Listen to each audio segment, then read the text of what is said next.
এক ছোট রাখাল ছেলে ছিল, যে তার ভেড়ার পাল পাহাড়ের পাদদেশে একটি বনের মধ্যে দেখাশোনা করত। সারাদিন একা একা থাকতে তার বেশ একঘেয়ে লাগত। তাই সে একটু সঙ্গ ও উত্তেজনা পাওয়ার জন্য একটি পরিকল্পনা করতে লাগলো।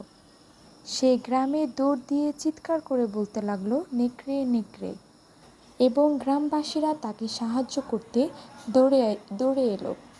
তাদের মধ্যে কিছু লোক তার সাথে কিছুক্ষণ সময় কাটালো।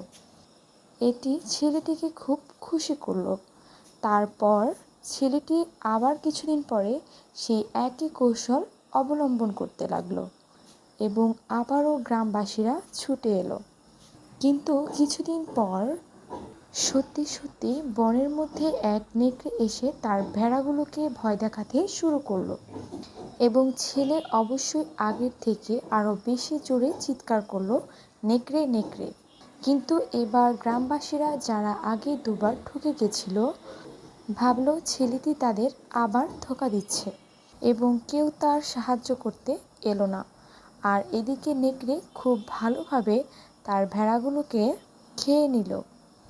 এবং ছেলেটি অভিযোগ করলে গ্রামের জ্ঞানী ব্যক্তিরা বলল, একজন মিথ্যাবাদী সত্য বললেও কখনো কেউ বিশ্বাস করবে না।